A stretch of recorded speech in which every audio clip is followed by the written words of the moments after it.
My name's Stuart, I'm 31 years old. I live in a place called Ormskirk, not too far from Liverpool, with my wife Jade. We need to figure out what we're doing on Saturday with Benevolent. So I'm a chartered civil engineer, and in my career I've been pretty privileged that I've worked on some pretty good projects on stadiums and bridges and tall buildings and stuff like that, and I feel like civil engineering is something that adds to the world, and yeah, I just find it absolutely fascinating, really. So Stuart in his spare time loves his football. Football would always become before quite a lot of things. Loved his cycling, loved his running, used to get me out running with him quite a bit, loved his gardening, and was just very active and always busy. Oh God, how long's left on the timer? So it's been a funny old last sort of 2.5 years, which ultimately started in November 2017 when I was actually supposed to be at a wedding with my wife.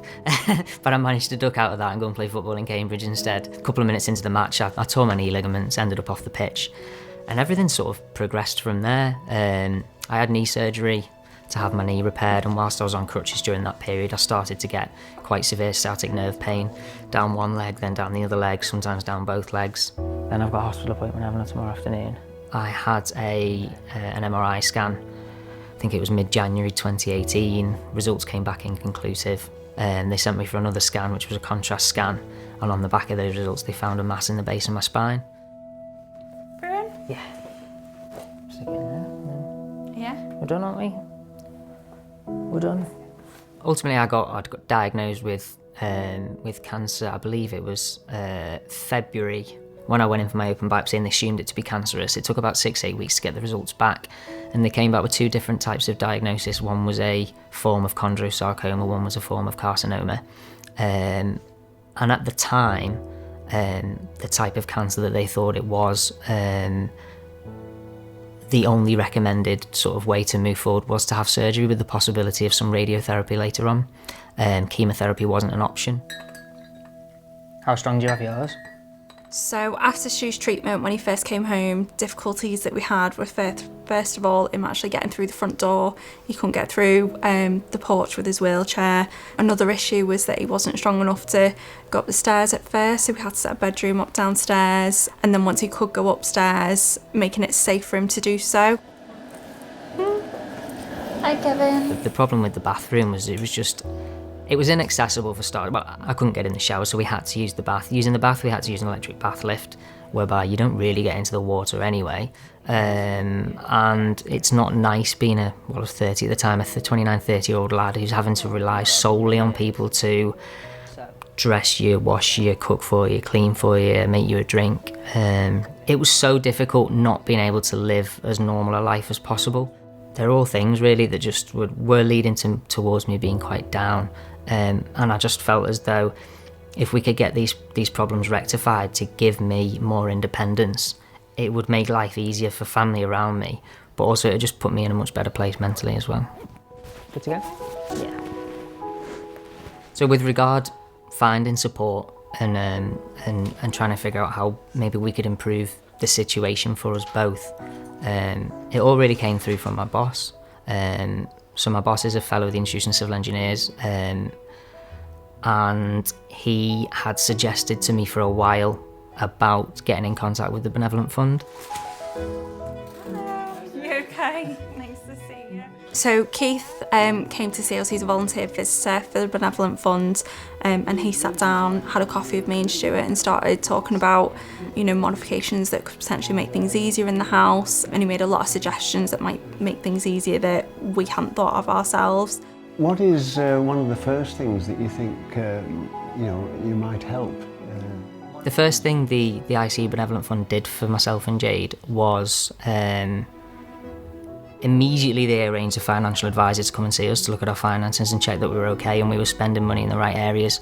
But they also got the stairs modified so that we had those grab rails to grab hold of. Good posture, that's what we need. Yeah. Having the bathroom modified into a wet room was a massive thing for me.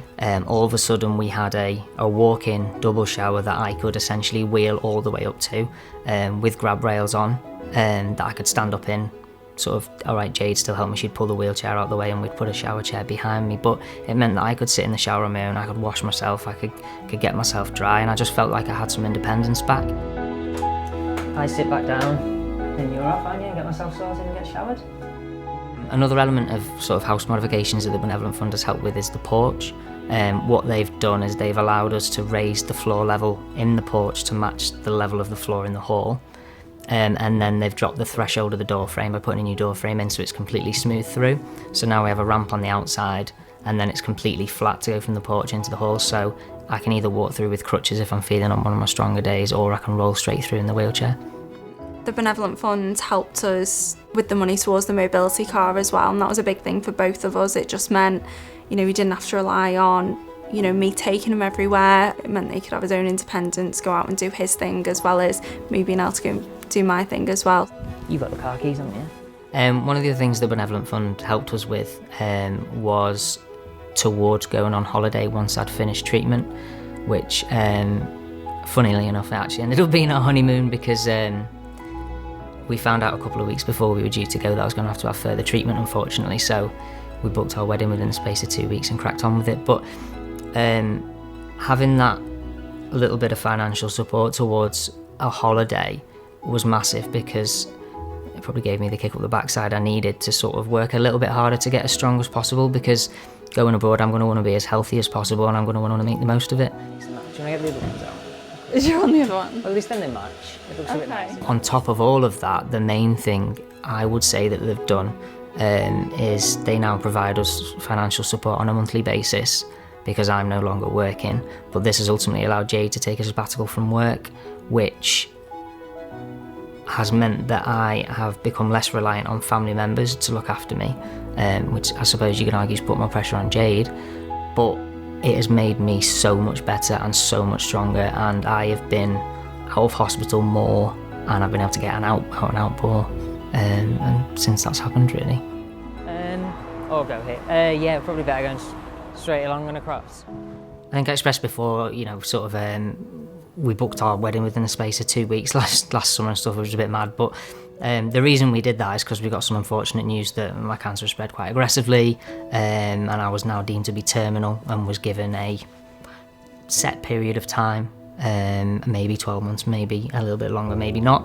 And one of the main things the Benevolent Fund has done for us is, all right, we've got that all going on in the background, but they've allowed us to live as normal a life as possible, spend time together and keep moving forward. So the most important thing now for me and Stuart is kind of making the most of time that we've got with each other at the moment and doing special things. And the Benevolent Fund making those simple changes, I don't think they'll ever realise how big of a difference it's made in terms of spending that precious time together, really, that we hope to do over the next few months that's important to us.